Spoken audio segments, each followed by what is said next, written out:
PSC പരീക്ഷയ്ക്ക് സഹായകരമായ 10 ഗണിത ചോദ്യങ്ങൾ തുടങ്ങാം. ഒന്നാമത്തെ ചോദ്യം എന്താ? 20 - 6 ഹരിക്കണം 2 ഗുണിക്കണം 3. 20 - 6 ഹരിക്കണം 2 ഗുണിക്കണം 3. ഇതിൽ നമ്മളെ ബുദ്ധിമുട്ടിക്കാൻ അല്ലെങ്കിൽ നമ്മളെ തെറ്റിക്കാൻ ഒരൊറ്റ സംഗതി ഉണ്ടാവുള്ളൂ. അതെന്താ? ഇതിൽ ഏത് ചിഹ്നമാണ് ആദ്യം ചെയ്തു നോക്കേണ്ടത്? 3 ചിഹ്നമുണ്ട് അല്ലെ? 1 വ്യവകലനം, 2 ഹരണം, 3 ഗുണനം. ഇതിലേതാ ആദ്യം ചെയ്യേണ്ടത്? ഹരണമാണ്. അപ്പൊ 6നെ 2 കൊണ്ട് ഹരിക്കുക എന്നുള്ളതാണ് ഒന്നാമത്തെ ഘട്ടം. 6നെ 2 കൊണ്ട് ഹരിച്ചത് എത്രയാ? 3. അടുത്ത ഘട്ടം എന്താ? ഹരണം കഴിഞ്ഞാല് ഗുണനം. അപ്പം ഈ 3 ഗുണിക്കണം ഈ 3. എന്നിട്ട് വേണം 20 നിന്ന് അത് കൊടുക്കാൻ. 3 ഗുണിക്കണം 3 എത്രയാ? 9. 20 നിന്ന് 9 കുറച്ചാൽ 11 ഇതിന്റെ ഉത്തരം. ക്ലിയർ? അടുത്ത ചോദ്യം 0.04 ഗുണിക്കണം 0.09. 0.04 ഗുണിക്കണം 0.09. ഈ കണക്ക് ചെയ്യുമ്പോൾ തെറ്റുവാൻ സാധ്യതയുള്ളത് ഒറ്റ കാര്യത്തിലാണ്, അതിന്റെ ദശാംശ സ്ഥാനങ്ങളുടെ എണ്ണത്തിന്റെ കാര്യത്തിൽ. 4 9 മുഞ്ച് എത്രയാ? അത് 36 ആർക്കാറുണ്ടത്? 4 9 36. പിന്നെ പ്രശ്നം എന്താണ്? ഇതിലെ ദശാംശ സ്ഥാനങ്ങളുടെ എണ്ണമാണ്. ഇതില് എത്ര ദശാംശ സ്ഥാനമുണ്ട്? 2. ഇതില് എത്ര ദശാംശ സ്ഥാനമുണ്ട്? 2. അപ്പൊ 2 ദശാംശ സംഖ്യകൾ തമ്മിൽ ഗുണിക്കുമ്പോൾ ആ ഗുണന ഫലത്തില് 2ലും കൂടി എത്ര ദശാംശ സ്ഥാനമുണ്ടോ, അല്ലെങ്കിൽ ഗുണിക്കുന്ന സംഖ്യകളിൽ ആകെ എത്ര ദശാംശ സ്ഥാനമുണ്ടോ അത്രയും സ്ഥാനങ്ങൾ ഗുണഫലത്തിൽ ഉണ്ടായാൽ മതി. ഇവിടെ 2, ഇവിടെ 2, ആകെ 4. ഇവിടെ 2 സ്ഥാനം വന്നിട്ടുണ്ട്. ഇനി 2 കൂടി ചേരണം. അതിന് ഈ ഭാഗത്ത്, അതിന്റെ ഇടത് ഭാഗത്ത് 2 0 ഇട്ടാൽ മതി. 0.0036. ആ ഓപ്ഷൻസ് ഉണ്ടാവുമല്ലോ ABCD, ഈ ഉത്തരം അത് ടിക്ക് ചെയ്ത് കൊടുത്താൽ മതി, അല്ല കറപ്പിച്ചു കൊടുത്താൽ മതി. അപ്പൊ ഓക്കെ. മൂന്നാമത്തെ ചോദ്യം എന്താ? 1/5 + 4/5. 1/5 + 4/5. 2 ഭിന്നസംഖ്യകളുടെ തുക കാണണം, സങ്കലനം. ഈ ചോദ്യത്തെ സംബന്ധിച്ച് അത്ര ബുദ്ധിമുട്ടില്ല. എന്താ? 2ലെയും ഒരേ ഛേദമാണ്. ഒരേ ഛേദമാകുമ്പോ അംശം കൂട്ടിയാൽ മതി. അംശം ഏതൊക്കെയാ? 1ഉം 4ഉം. അപ്പൊ 1 + 4/5. 1 4 കൂടെ കൂട്ടിയ 5/5 = 1. ഇതൊന്നും ഇങ്ങനെ ചെയ്ത് നോക്കിച്ച് ഉത്തരം എഴുതേണ്ടതല്ല. ഉത്തരം ചോദ്യം കാണുമ്പോൾ തന്നെ 5/5 = 1 എന്ന് മനസ്സിലോർമ്മ വരിക. അത് ബബിൾ ചെയ്ത് കൊടുക്കുക. ABCDയിൽ ഏതാ ഓപ്ഷൻ വെച്ചാൽ.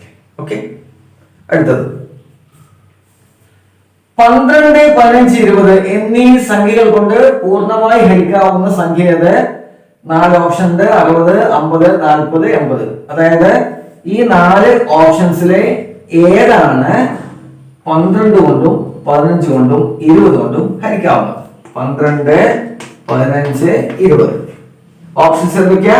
60, 50, 40, 80. അധികം ചിന്തിക്കണ്ട.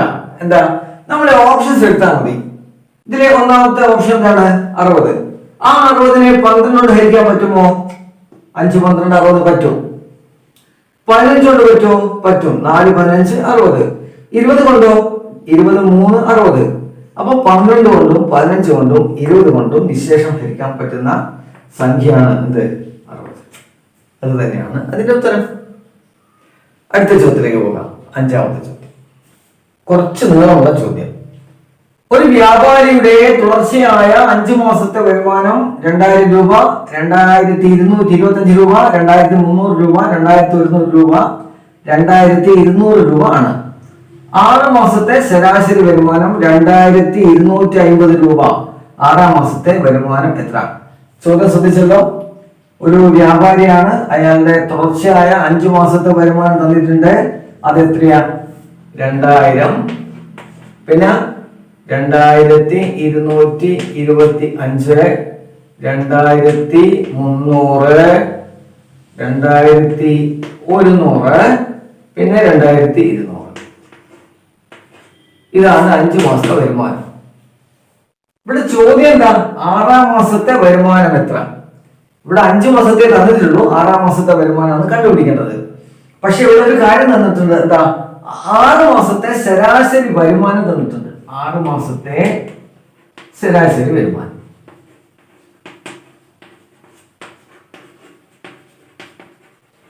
എത്രയാണ്? 2250. 6 മാസത്തെ ശരാശരി വരുമാനം 2250 രൂപ എങ്കിൽ 6 മാസത്തെ ആകെ വരുമാനം എന്താ? ഓർമ്മിക്കാൻ പറ്റുമെങ്കിൽ ഇതൊക്കെ മനസ്സിൽ തന്നെ ചെയ്തു നോക്കണേ. 2250-നെ 6 കൊണ്ട് ഗുണിച്ചാൽ കിട്ടും. എത്ര കിട്ടും? 13,500 രൂപ. ഇതാണ് 6 മാസത്തെ ആകെ വരുമാനം. 6 മാസത്തെ ശരാശരി വരുമാനം 2250. 6 മാസത്തെ ആകെ വരുമാനം കാണാൻ ഈ ശരാശരിയെ 6 കൊണ്ട് ഗുണിച്ചാൽ കിട്ടും. അങ്ങനെ കിട്ടിയതാണ് 13,500 രൂപ. ഇതെന്താണ്? 6 മാസത്തെ ആകെ വരുമാനം. അപ്പൊ 6-ാം മാസത്തെ വരുമാനം എങ്ങനെ കാണും?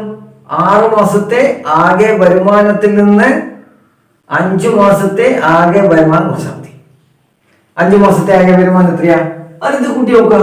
5, 2, 2, 3, 6, 2, 8, 1, 2, 3, 4, 5, 10,825. അതാണ് 5 മാസത്തെ ആകെ വരുമാനം. ഇനി എന്താ വേണ്ടത്? 6-ാം മാസത്തെ വരുമാനം 13,500-ൽ നിന്ന് 10,825 കുറക്കുമ്പോ എത്ര വരും? 2,675. 5, 5, 10 ബാക്കി, 8, 2, 10 ഒന്ന് ബാക്കി, 7, 8, 15 ഒന്ന് ബാക്കി, 1, 2, 10 കൂടെ കൂട്ടിയാൽ 13. 2,675. ക്ലിയർ? അടുത്ത ചോദ്യം അല്ലേ, നോക്കാം. ആരോഹണ ക്രമത്തിൽ എഴുതുക. 3/4, 1/4, 1/2, 3/8. 3/4, 1/4, 1/2, 3/8. ആരോഹണ ക്രമമുണ്ട്, അവരോഹണ ക്രമമുണ്ട്. ആരോഹണ ക്രമം എന്ന് പറഞ്ഞാൽ ചെറുതിൽ നിന്ന് വലുതിലേക്ക് ഇങ്ങനെ കയറി പോവാ, കയറ്റാണ്. അതാണ് ആരോഹണം. പർവ്വതാരോഹണം എന്നൊക്കെ കേട്ടില്ലേ? അത് പർവ്വതത്തിലേക്കുള്ള കയറ്റമാണ് ആരോഹണം. അത് മറന്നു വരുത്തും. അപ്പൊ ഇതിന് ഏതാ ഏറ്റവും ചെറുത്? ഇത് അരയാണ്. അരയേക്കാൾ വലുതാണ് 3/4. അരയേക്കാൾ ചെറുതാണ് 1/4. പിന്നെ ഇവിടെ സാധനമുണ്ട് 3/8 അല്ലേ? അപ്പൊ നമുക്ക് ഇങ്ങനെ എഴുതാം. 1/4 നമുക്ക് അറിവുള്ളതാണ് 1/4. അതിനേക്കാൾ വലുതാണ് 1/2. അതിനേക്കാൾ വലുതാണ് 3/4. ഇനി ഇവിടെ ഇതിനകത്ത് എവിടെയാണ് 3/8 എന്ന് കൂടി നോക്കിയാൽ മതി. ഇവിടെയാണോ ഇവിടെയാണോ ഇവിടെയാണോ ഇവിടെയാണോ എന്ന് മാത്രം നോക്കിയാൽ മതി. 3/8 എന്ന് പറഞ്ഞാല് അത് എന്താണ്? പകുതിയാണോ? ഇത് പകുതി. ഇവിടെ 4/8 ആണെങ്കിൽ അത് 1/2 തുല്യാണ്. 5/8 ആണെങ്കിൽ അത് 1/2 വലുതാണ്.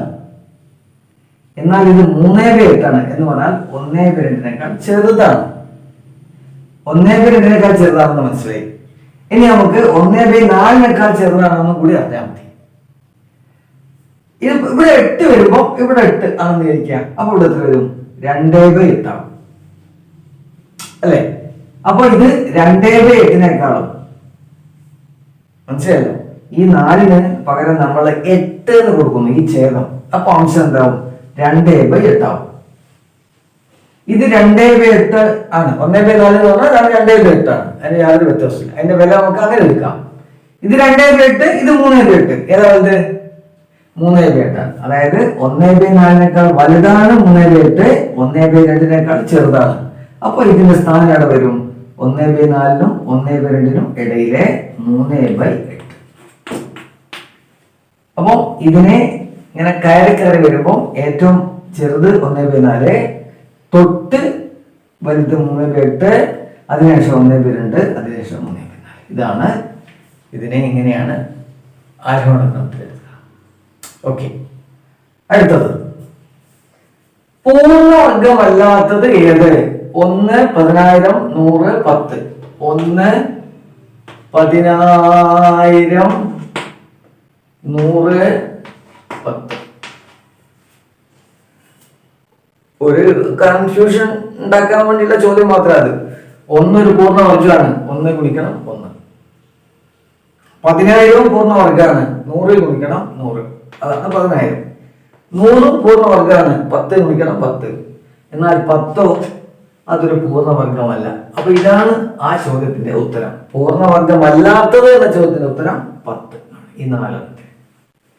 ഓക്കെ, അടുത്തത് രാമു 4,600 രൂപയ്ക്ക് ഒരു സൈക്കിൾ വാങ്ങി 15% നഷ്ടത്തിൽ വിറ്റു. വിറ്റ വില എത്ര? രാമു വാങ്ങിയ വില 4,600 രൂപ. നഷ്ടമാണ്, ലാഭമല്ല, നഷ്ടം. എത്രയാ? 15%. നമുക്ക് ചോദ്യം എന്താ? വിറ്റ വില. ഇത് ലേശം ഒന്ന് ചെയ്ത് നോക്കാനുണ്ട്, മനസ്സിലൂടെ ചെയ്യാം. വാങ്ങിയ വില 4,600, നഷ്ടം 15%, വിറ്റ വില കണ്ടുപിടിക്കണം. എങ്ങനെ കണ്ടുപിടിക്കും? നഷ്ടമാണ്. അപ്പൊ നഷ്ടമാകുമ്പോ വിറ്റ വില വാങ്ങിയ വിലയേക്കാൾ കുറവായിരിക്കും. അത് കാണാൻ എന്താ വഴി? 2 രീതിയിൽ കാണാം. 2 നിങ്ങളുടെ ഇഷ്ടം പോലെ പല രീതിയിൽ കാണാം, പക്ഷെ ഞാനിപ്പോ പറയുന്നത് 2 രീതി. അതിലൊന്ന് 4,600ന്റെ 15% കാണുക. എന്നിട്ട് ആ 15% പറഞ്ഞാൽ ഇവിടെ ഇപ്പൊ നഷ്ട ശതമാനമാണ് 15%. ഇനി നമുക്ക് നഷ്ടം കാണണമെങ്കിൽ 4,600നെ 15/100 കൊണ്ട് ഗുണിച്ചാൽ നഷ്ട ശതമാനം, നഷ്ടം കിട്ടും. നഷ്ട ശതമാനം 10%, നഷ്ടം കിട്ടും. എന്നിട്ട് അത് 4,600ൽ നിന്ന് കുറക്കുക. അതാണ് നിങ്ങൾക്ക് എളുപ്പമെങ്കിൽ അങ്ങനെ ചെയ്യാം. അല്ലെങ്കിൽ എന്ത് ചെയ്യാം? 15% നഷ്ടമാണെങ്കിൽ ബാക്കി എന്തുണ്ട്? 85% ഉണ്ട്. അപ്പം വിറ്റ വില കാണാൻ 4,600 ഗുണിക്കണം 85/100. ഞാൻ എങ്ങനെയാണ് ചെയ്യുക? എനിക്കിതാണ് എളുപ്പം. 4,600 ഗുണിക്കണം 85/100. ഇനി ഇത് വെട്ടി 85നെ 46 ഗുണിച്ച് കിട്ടുന്നതാണ് ഉത്തരം. അപ്പൊ എന്ത് കിട്ടും? 510 300 3,400. 85നെ 40 കൊണ്ട് ഗുണിക്കുമ്പോൾ 3,910. വാങ്ങിയ വില 4,600 രൂപ, നഷ്ടശതമാനം 15% നഷ്ടം. അപ്പൊ വിറ്റ വില 3,910. അടുത്തത് √625/11 ഗുണിക്കണം 4 ബൈ √25 ഗുണിക്കണം 11/196. ചോദ്യം ഞാനൊന്ന് എഴുതാം. √625/11 ഗുണിക്കണം 14 ബൈ √25 ഗുണിക്കണം 11 ബൈ √196. ഒറ്റയടിക്ക് ഒരു വിഷം പിടിച്ച ഒരു ചൊറഞ്ഞ ചോദ്യമാണെന്നാണ് തോന്നുന്നത്. പക്ഷെ നമ്മള് കുറച്ച് സമയം, ഒരു അത്രേ ഉള്ളൂ, 1-2 മിനിറ്റ് എടുത്തിട്ട് അധികം ടെൻഷൻ അടിക്കാണ്ട്, സ്ട്രെയിൻ ചെയ്യാതെ ഇതിന് ഉത്തരം കാണാൻ വേണ്ടത്. ആദ്യം ഈ റൂട്ടൊക്കെ ഒഴിവാക്കലേ. √625 എന്ന് പറഞ്ഞാൽ 625ന്റെ സ്ക്വയർ റൂട്ട് എത്രയാ? അതൊക്കെ കാണാൻ തന്നെ മനസ്സിൽ വേണം, അധികം അതിനു വേണ്ടി സമയം പോകരുത്. 25 ആണ്, 25 ഗുണിക്കണം 25 ആണ് 625. അപ്പം √625 എന്ന് പറഞ്ഞാല് ഇതിനെ മാറ്റി എഴുതുമ്പോൾ എന്ത് വരും? 25/11 ഗുണിക്കണം 14, പിന്നെയോ ബൈ √25 എത്രയാണ്? 5 ഗുണിക്കണം 11 ബൈ 190ന്റെ റൂട്ട് 14. അപ്പൊ ഇവിടെ ഞാനിതൊന്ന് മാറ്റി എഴുതാം. 25/11 ഗുണിക്കണം 14 ബൈ ഓൾ ബൈ 5 ഗുണിക്കണം 11/14. ഇങ്ങനെ വന്നാല് ഇവിടെ ഇപ്പൊ 25/11 ഗുണിക്കണം 14/5 ഗുണിക്കണം 11/14. ഇപ്പൊ 3 വന്നിട്ടുണ്ട് അല്ലേ? അപ്പോ ആകെ ഒരു ആശയക്കുഴപ്പം വരണ്ട. ഇത് നാം ആദ്യം എടുക്കുക. അതെന്താ? 25/11 ഗുണിക്കണം 14. അതിനുശേഷം ഇതെടുക്കുക. അതായത് 5 ഗുണിക്കണം 11/14 എന്ത് ചെയ്യാന്നറിയോ?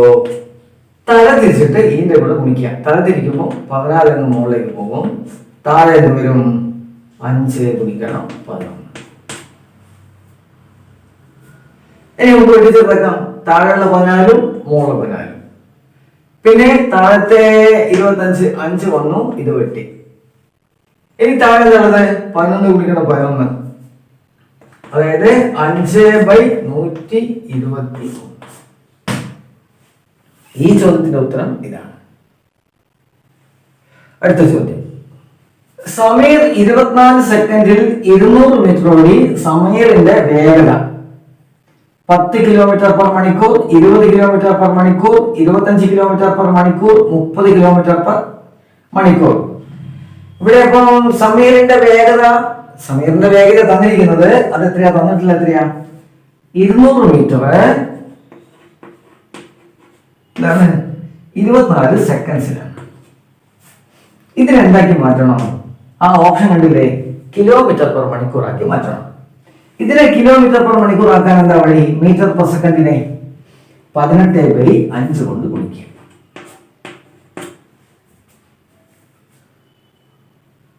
മീറ്റർ പെർ സെക്കൻഡിനെ കിലോമീറ്റർ ആക്കാൻ 18/5 കൊണ്ട് ഗുണിക്കുക.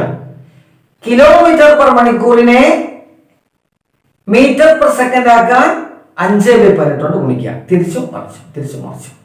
ഓക്കെ, ഇനി നമുക്ക് ഇവിടെ മാറ്റി എഴുതാം. 200 ഗുണിക്കണം 18/24 ഗുണിക്കണം 5. 200നെ 5 കൊണ്ട് ഹരിച്ചാൽ 40. 2നെയും 24നെയും 40നെയും 4 കൊണ്ട് ഹരിച്ചാൽ ഇത് 10 കിട്ടും, ഇത് 6 കിട്ടും. ഇതിനെ 3 കിട്ടും. 10 ഗുണിക്കണം 3 30 km/മണിക്കൂർ. ഓപ്ഷൻ ഡി ആണ് ഇതിന്റെ